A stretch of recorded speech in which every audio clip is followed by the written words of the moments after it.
Good morning, কেমন আছো? আশা করি ভালো। দেরাদুন থেকে আমি সুদেষ্ণা আর একটা নতুন ব্লগ নিয়ে চলে এলাম। আজকে তোমাদের জন্য রান্না করছি, মানে আমার জন্য রান্না করছি, মানে আমাদের জন্য রান্না করছি মোচার ঘন্ট। চলো।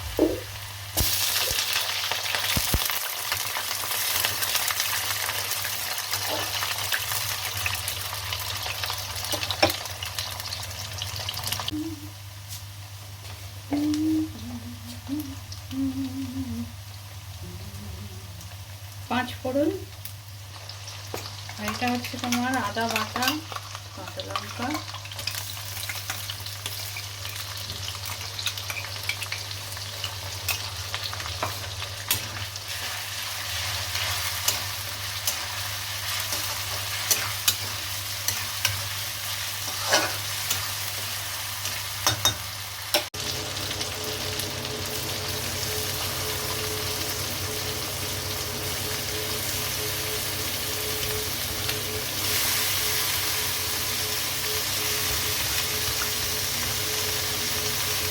তো মোচাতে হলুদ দেয় না, কিন্তু আমরা কিন্তু মোচাতে হলুদ দিই, অল্প হলুদ দিই, জিরে গুঁড়ো দিই, এই দিয়ে মোচাটা ভাজা ভাজা করি।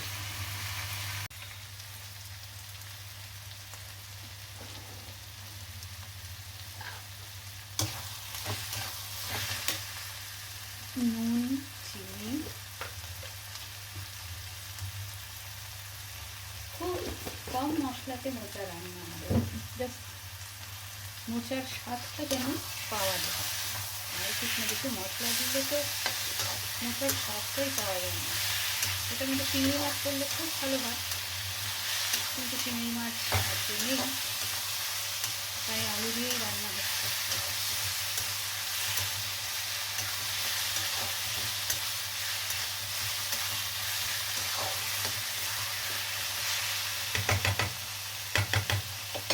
অনেকে জানো তো আবার কাঁকড়া দিয়েও মোচা রান্না করে, ওটাও কিন্তু খেতে খুব ভালো লাগে।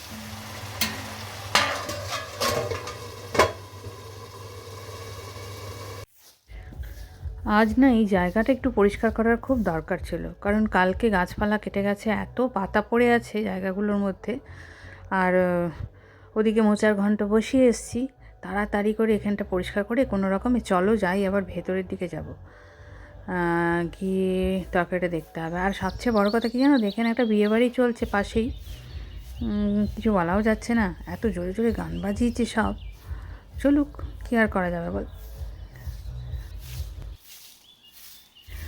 আর হ্যাঁ, কিছু কিছু কমেন্টস পাচ্ছি আর লাইক পাচ্ছি, তোমরা পাশে থেকো, সাবস্ক্রাইব করে নিও।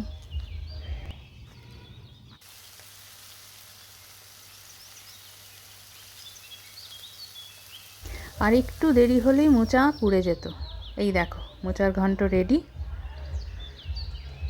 আর আরেকটা কথা, যেটা সাথে থেকো, আর সাবস্ক্রাইব কিন্তু আমার একদম আসছে না, প্লিজ সাবস্ক্রাইব করে নিও, নাহলে যে এগোতে পারছি না।